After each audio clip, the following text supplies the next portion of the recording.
Opa, então hoje eu vou dar um passo bem importante aqui no canal, porque eu tô encerrando as leituras de ficção aqui do escritor americano J.D. Salinger, e fazendo isso de uma forma muito significativa, porque isso vai acontecer num livro que vai trazer o que talvez seja o seu personagem mais emblemático ali da literatura do Salinger, que é então o Seymour Glass. Eu tô falando então aqui do Erguei Bem Alto a Viga, Carpinteiros e Seymour, uma introdução. Isso aqui é um compilado que foi publicado em 1963 e ele vai reunir duas novelas aqui do Salinger que foram previamente publicadas ali na revista New Yorker, que é uma das revistas literárias mais conceituadas que existe. Ela ainda está em publicação até hoje. E aí, tal qual ali no Fran e Zoe, né, que eu já falei aqui no canal também, esse livro aqui vai reunir duas histórias, duas novelas que vão funcionar ali de forma independente, mas que são profundamente conectadas e também podem funcionar ali como duas partes de uma mesma história. Então o que acontece aqui é que ambas vão girar em torno da figura ali do Seymour Glass, que é aquele enigmático irmão mais velho da família Glass, que é uma família que também protagoniza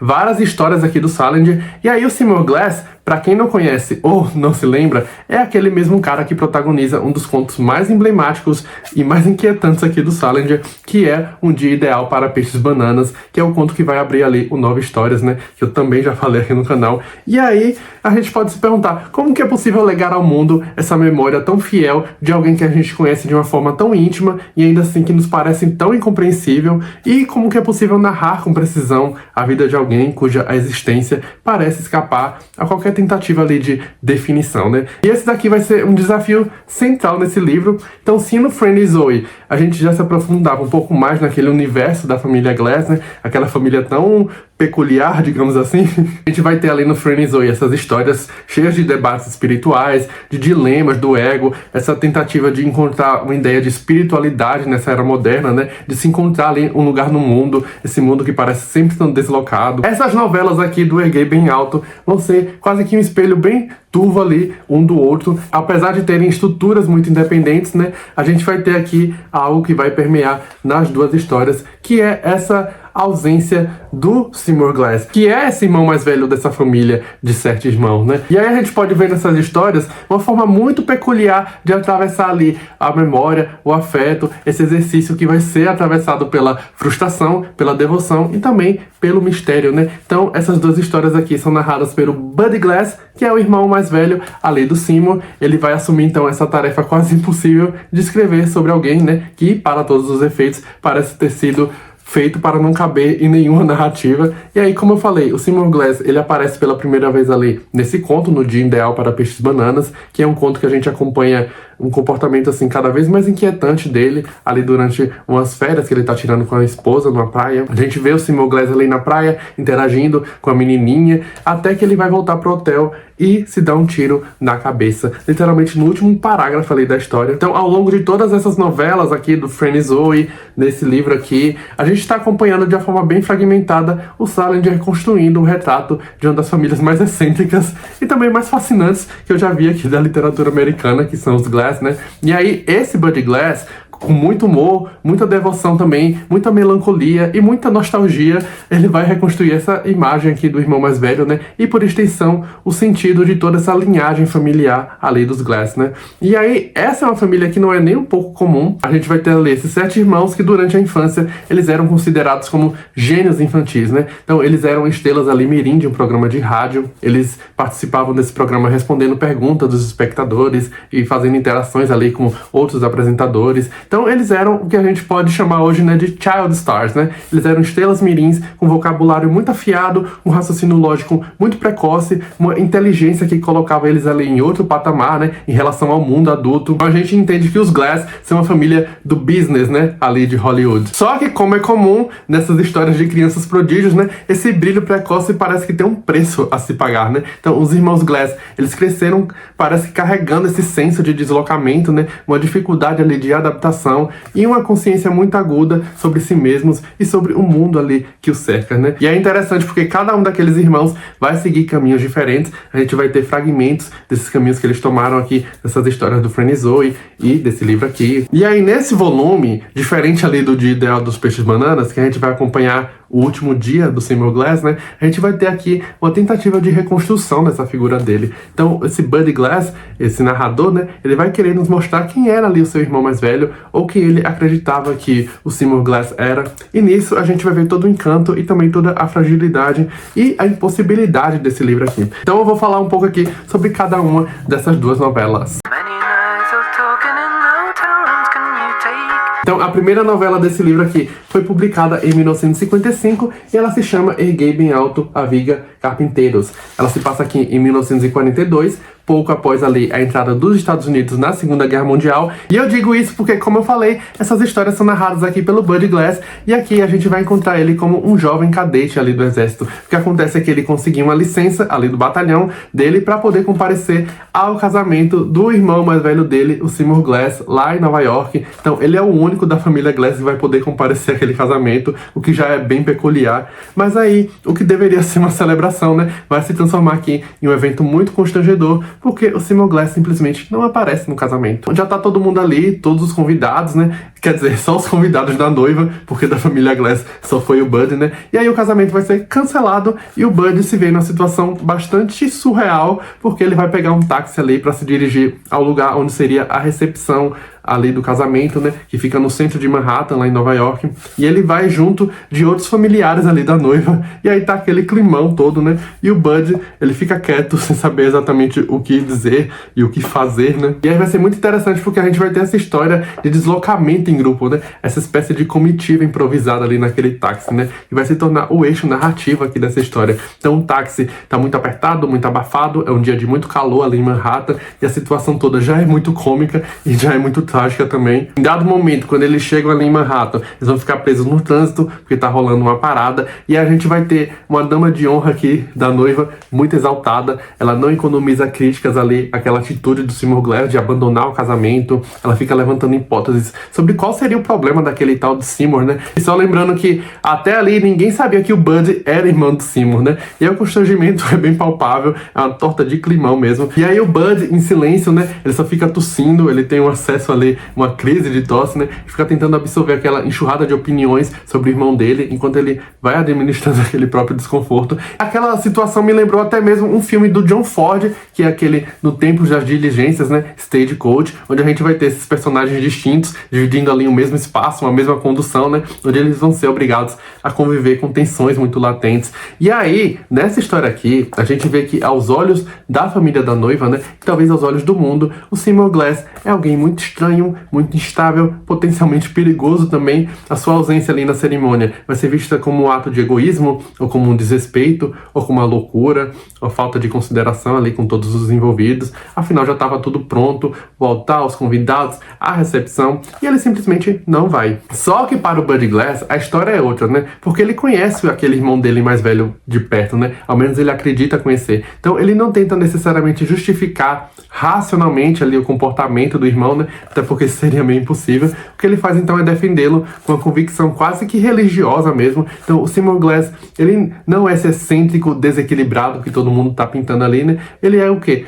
Um poeta, então alguém que vive em outra frequência mesmo, em outro tempo, e talvez justamente por isso ele não seja tão compreendido pelas pessoas, por isso que ele parece em constante descompasso ali com o mundo, ou o que se espera dele. Então hoje, lendo com esse olhar mais contemporâneo, né, é meio que inevitável levantar algumas hipóteses sobre esse comportamento mais atípico do Seymour Glass, né? Então será que ele seria um perfil neurotípico? Será que ele seria autista? Ou ele estaria carregando ali traumas profundos da guerra, da Segunda Guerra, né? Porque assim como o Bud, o Seymour também serviu aqui ao exército americano. Então tudo bem que a gente ainda tava ali no comecinho, mas talvez essa tenha sido o início dessa derrocada aqui do Seymour, né? E não é que a gente vai ter qualquer tentativa de diagnóstico aqui no texto, né? Mas é que realmente essas coisas descritas aqui do Seymour nos fazem pensar realmente que aquele cara era realmente uma figura, ele era muito emblemático mesmo. E o que o Salinger parece propor é algo muito mais sutil, né? É um contraste entre essa rigidez das normas sociais, essa fluidez de quem não se encaixa delas. O Seymour Glass, ao mesmo tempo que ele era um pouco estranho, ele também era muito zen, ele era muito tranquilo, muito acolhedor, muito amoroso ali com a família dele, e muito amoroso também com a noiva dele, com a Muriel, né? Só lembrando que, embora essas histórias girem em torno do Seymour Glass, ele não vai aparecer em momento algum em nenhuma dessas novelas. Isso porque a gente tá tendo a construção desse retrato dele pelo olhar de alguém que o conheceu ali talvez tão profundamente, né? E a gente vê que o Bud, mesmo sem conseguir talvez decifrar, né, o irmão por completo, ele tem um senso de lealdade e de proteção ali muito marcados, ele tem uma admiração muito profunda também ali pelo irmão. A gente vê que ele realmente amava ali o Seymour. E aí, voltando aqui à história, aqueles personagens ali presos no trânsito, num táxi, né? Tudo parado ali em Manhattan. Tá um calor do diabo também naquele dia. E o Bud com aquela crise de tosse dele, né? Ele vai resolver então levar o grupo para o apartamento que ele dividia com o Seymour, que ficava próximo ali do local onde eles estavam, né? É um apartamento que agora tá abandonado, porque ele foi deixado para trás, né? Quando os dois ali se alistaram ao exército americano. Então lá, ele tá tentando aliviar o clima, ele vai servindo umas bebidas geladas, vai abrindo as janelas daquele apartamento, né? Ele recebe aquele grupo tão atípico de pessoas, que vai incluir ali um senhor que é surdo-mudo, porque ele se afeiçoa muito, vai incluir essa dama de honra que tá sempre reclamando, e o marido dela, que é um militar também. Enfim, lá no apartamento, o Bud vai encontrar o diário antigo ali do seu irmão Seymour. E aí ele vai ver ali umas passagens bem enigmáticas, são quase místicas mesmo. E aí, numa entrada mais recente, ele vai ver o Seymour escrevendo ali que estava feliz demais para se casar, né? Uma frase que, em vez de esclarecer aquela situação toda, vai adicionar ainda mais um mistério ali à sua ausência. Então, quer dizer, tava tudo bem entre ele e a Muriel, ele tava muito feliz ali com a noiva. É muito curiosa essa ideia do Seymour que ele tem do casamento, né? Como esse contraponto da felicidade conjugal que ele já vivia com aquela moça, né? E aí, ao fim, tudo indica, no entanto, aqui no final da história, ele e a Muriel acabam se casando ali em segredo, né? De uma forma mais improvisada, longe daquela celebração, longe de todas aquelas pessoas. Eu gostei demais dessa novela aqui. É muito interessante como que o Salinger, ele sabe capturar a estranheza ali dos pequenos gestos, essas tensões ali das conversas truncadas, né? Esse ridículo também de comissões sociais. Ele era um grande observador. E embora essa novela pretensamente seja sobre o Seymour Glass, né? Quem realmente se revela aqui é o Bud. Então é um texto que é muito menos sobre esse noivo ausente e mais sobre quem está observando aquilo, daquela visão que esse narrador tem sobre o seu objeto, né, que é o Seymour. E vale lembrar também que o Salinger também serviu no exército durante a Segunda Guerra Mundial. Esse é um tema muito recorrente aqui na literatura dele, só que recorrente de uma forma mais sutil. A gente acompanha em muitas histórias ali os efeitos que a guerra tem sobre o psicológico aqui das pessoas, né? A gente tá vendo a guerra como essa sombra que ronda esses personagens, né? Especialmente aqui o Seymour Glass, conforme a gente vai ver nos desdobramentos ali do Dia Ideal para Peixes Bananas, que é uma história que se passa anos depois aqui do Erguei Bem Alta Viga Carpinteiros, e como tudo ali vai culminar no seu suicídio, né, anos mais tarde. E aí o título dessa novela aqui, ela vai vir de um fragmento ali da Safo, que era aquela poetisa grega da antiguidade, né? Inclusive vai ser uma frase que vai estar ali escrita no banheiro do apartamento ali dos irmãos, né? Que é justamente, né? Erguei bem alto a viga, carpinteiros, como Ares vem o noivo, muito mais alto que um homem alto. E aí a gente tem nessa imagem, né? Causada por essa passagem que mistura ali as ideias de força, de beleza e de desajuste, exatamente como o Seymour é visto ali pelo Bud, né? E de um jeito meio torto, parece também uma frase motivacional. Então aqui nessa primeira novela a gente tem o que seria também a primeira camada desse mistério Seymour Glass, né? E essa daqui realmente se tornou uma das minhas histórias favoritas do Salinger, principalmente a parte que se passa ali no apartamento do Bud. É muito boa toda aquela situação. A gente vai ter muitos simbolismos também bem sutis aqui sobre a ideia de felicidade, da apreensão de um momento de felicidade, como ela é única e como ele é passageiro também. E tudo aqui tem aquele ar de tragicômico também. Eu acho que é um dos textos mais engraçados também do Salinger, mas de novo, sempre puxando para aquela coisa mais sentimental e mais melancólica. Enfim, gostei bastante. E agora vamos falar um pouco sobre a próxima novela, né?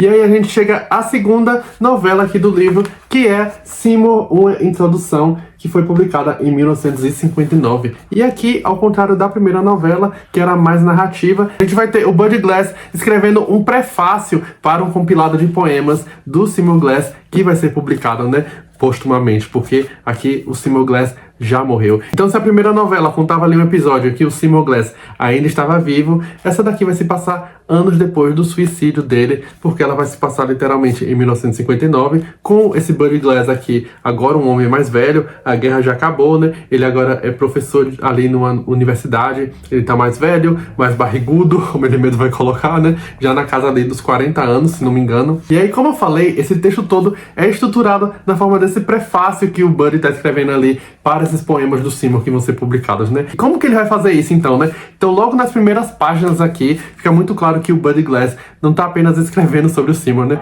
Ele tá tentando, de alguma forma, também ainda lidar com a ausência dele, ainda lidar com esse mistério que foi aquela breve passagem do Seymour Glass no mundo, né? Porque ele se suicidou muito jovem, acho que esqueci de mencionar isso, mas ele tinha ali por volta de 31 anos, se não me engano. E aí, esse prefácio que deveria apresentar Seymour Glass ao mundo, né? Vai se desdobrar em digressões, em memórias de infância, em reflexões bem filosóficas sobre a literatura também, momentos aqui de muita autoironia e de pequenos gestos ali do cotidiano que os dois irmãos dividiram, né? Então é um fluxo de pensamento meio errante, quase desgovernado também, e em vez de organizar esse legado do irmão de uma forma mais convencional, né? A gente tá vendo ali o Buddy Glass expondo a própria dificuldade de traduzir em palavras a vida de alguém que talvez só ele tenha realmente compreendido, né? E que mesmo assim continua sendo para ele um mistério. A gente vê que o Seymour Glass, não só aos olhos ali do Buddy, né? Mas também dos outros irmãos, é quase uma entidade. A gente já tinha visto isso de certa forma ali no Fran e Zoe também, né? Só que se a gente parar pra pensar, a Fran e o Zoe eram irmãos caçulas, então eles talvez não tiveram esse contato que o Buddy teve ali com o irmão. E aí, de que forma esse Buddy Glass vai aparecer nessa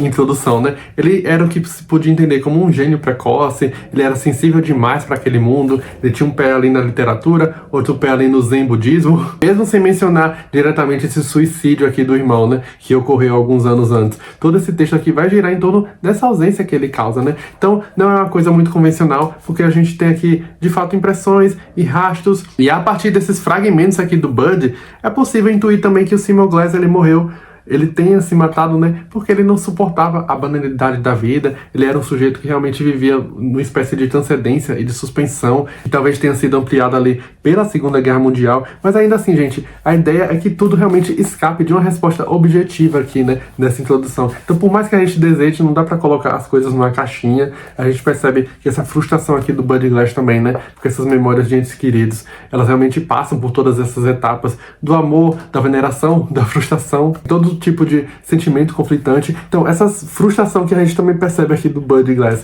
em relação ao irmão, é porque o Seymour, ele era muito zen, ele era muito amor, muito da paz, ele parecia muito autorresolvido também consigo mesmo, né? E o Buddy percebe ali no episódio de quando eles eram crianças, né? Quando o Seymour tava ensinando ali a técnica dele pra jogar good, a gente percebe o Buddy Glass entendendo que ele jamais alcançaria aquele estado, né? É muito interessante também, porque a gente tá vendo um homem que tá colocando em crise a própria atividade de prefaciar uma obra, né? Esse dilema de ser tão próximo ali do seu objeto de análise e tentar, por meio desse texto, chegar a uma perspectiva sobre aquele sujeito. Então, esse vazio deixado pelo Seymour, ele realmente vai mudar a forma como o Buddy fala, como ele sente, como ele se lembra. A gente tem várias digressões mais intelectuais aqui do Buddy, mas a narrativa vai ficando cada vez mais pessoal. E o mais tocante é que, embora o Buddy, ele diga rejeitar, né, qualquer sentimentalismo, aliás, como quase todos os outros personagens aqui do Salinger, né, esse texto inteiro, ele vai pulsar, assim, muito afeto. E na prática, o que a gente tá vendo aqui é de fato, uma das declarações mais bonitas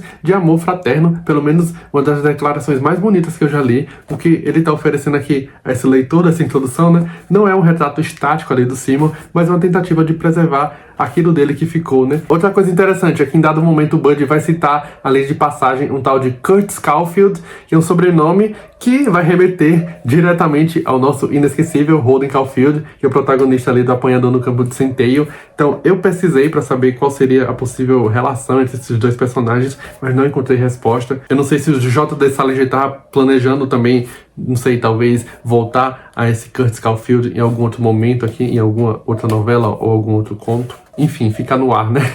Eu gostei muito dessa novela. Ela pode ser um pouco cansativa, porque ela é ligeiramente maior do que a primeira história, e também um tanto mais cabeçuda, porque, de novo, o Buddy Glass, ele realmente vai entrar em várias referências, em várias teorias ali, em que a gente pode se sentir um pouco perdido e um pouco enfadado. Mas, no fim das contas, aqui no Seymour, uma introdução, a gente tá vendo ali uma tentativa, de fato, de olhar para trás, de dar perspectiva a essa inquietação causada pela morte de alguém tão querido, também tão emblemático. E como que essa coisa de construir uma memória é talvez uma tarefa impossível, porque ela sempre será muito inconclusiva. Tal qual no título, o que a gente está tendo aqui é uma introdução ao Seymour Glass, e a partir dessa introdução a gente pode pegar aquilo e levar para muitos outros lugares. Eu gostei bastante, embora eu tenha gostado muito mais aqui do Erguei Bem Alto a Viga Carpinteiros, mas essa segunda novela realmente me deixou pensando em várias coisas ali da minha vida pessoal também. Então é isso, gente. A gente tá falando de um protagonista que nunca realmente vai dar as caras em nenhuma dessas duas novelas aqui. Então a gente tá tendo muito mais uma história menos sobre o Seymour Glass, de quem a gente só vai ter impressões, de quem a gente pode tirar várias outras conclusões, e muito mais sobre a ausência dele na vida daquelas pessoas, né? Então a gente tá falando aqui também da ideia de felicidade, da coisa mais espiritual, do Zen, tal qual a gente viu ali no Friendzone, em algumas histórias também ali do Nova Histórias. Então, o tipo de impressão que o Seymour Glass deixa ali nos irmãos é uma coisa até quase messiânica, como se ele fosse um guru ali deles mesmo, uma figura que realmente foi muito importante para todos. A gente tá vendo a partir desses relatos desses irmãos Glass, né, como que é uma coisa até meio hereditária, essa coisa da inquietação ali em relação ao mundo, uma coisa que começou no Seymour Glass, que vai desmandar nos outros irmãos, e como que o suicídio dele também pesa, e possivelmente vai pesar durante toda a vida ali, na vida daqueles personagens. E aí, esses personagens narradores aqui do Salinger,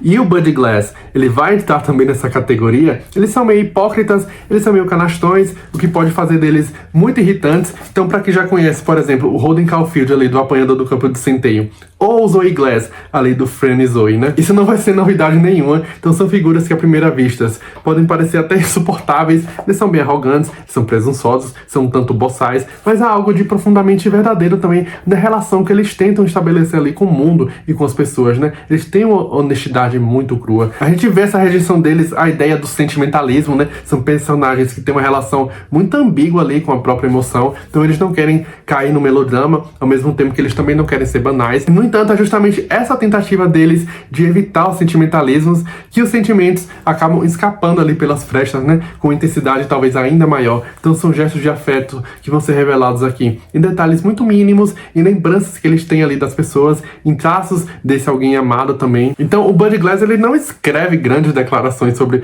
aquele irmão dele, né? Mas ainda assim, é uma das coisas mais tocantes que eu já li. Outra marca muito forte aqui na escrita do Salinger, né? E que é muito visível aqui também, é essa nostalgia constante que parece assombrar os personagens. Então eles estão sempre presos ali a alguma lembrança do passado, a alguma infância mais idealizada, a essa ideia de pureza que foi perdida. E junto dessa nostalgia vem também uma desconfiança muito marcada ali com a ideia da cultura de massa, né? Isso vai aparecer aqui nas entrelinhas, especialmente quando o Salinger vai abordar essa trajetória dos irmãos Glass como ex-child stars, né? Então eles foram celebrados ali no rádio, eles foram transformados em ícone em certo momento ali do entretenimento popular, mas eles cresceram totalmente meio que alienados, emocionalmente desajustados, então pagando preço por esse estrelato, né? A gente tá vendo o Salinger também dizendo que o mundo não tem lugar para esse tipo de sensibilidade mais atípica dessas pessoas, né? Que era o caso aqui do Seymour Glass. E realmente, como eu falei no começo do vídeo, ele é o personagem mais emblemático aqui do Salinger. E de um jeito meio contrariado, a gente tá vendo aqui também um livro sobre o luto, né? E foi uma experiência de leitura que, inclusive, me lembrou bastante ali ao Farol da Virginia Woolf, não pela linguagem, nem pela estrutura, né? Mas por esse sentimento suspenso de perda e de contemplação dos mortos, né? De tentar chegar a algum termo a respeito dessa memória que a gente tem de alguém muito importante que nos deixou. Eu, por exemplo, eu perdi meu pai em 2022 e é muito único quando eu entro em contato com esse tipo de literatura, esse tipo de experiência, porque ela me faz pensar ali no meu próprio processo de rememorar e de entrar em termos com essa memória que eu tenho dele. E realmente, essas duas novelas aqui desse livro tem muito disso. O que eu também gosto aqui na literatura do Salinger, e eu tive isso com todos os livros que eu li dele, é como que a gente sempre fica pensando sobre o destino daquelas pessoas, né? A gente termina realmente a leitura com aquela ideia meio suspensa, com aquela sensação assim, até de desamparo. Eu lembro que eu fiquei pensando demais ali no que teria acontecido com Holden Caulfield quando eu terminei o Apanhador no Campo de Centeio. Isso se repetiu ali no Friendzone e em alguns contos ali de Nova Histórias, nesse livro aqui. Então são realmente personagens que ficam com a gente. E aí, o Erguei Bem Alto, A Viga Carpinteiros e Seymour, uma introdução, foi o último volume aqui do meu box do Salinger, da editora Todavia. Então a gente vai ter aqui o Apanhador no Campo de Centeio,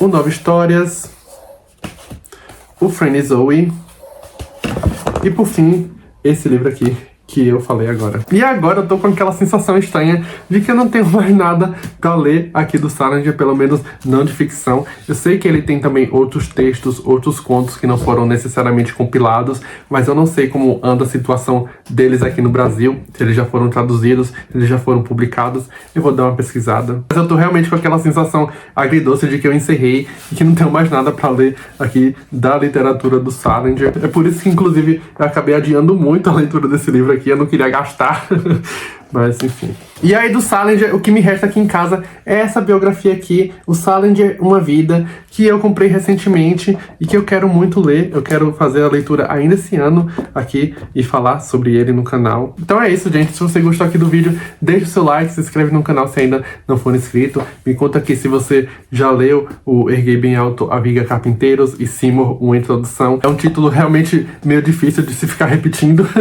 mas é um grande livro, assim como todos os outros que eu li aqui do Salinger. Então me conta se você já leu ele, ou se quais do Salinger você já leu. E se você só leu, por exemplo, O Apanhador no Campo de Centeio, recomendo muito que você também leia outras coisas aqui desse autor, que é realmente um dos meus favoritos. Enfim, é isso. Muito obrigado por assistir. Um abraço e até a próxima.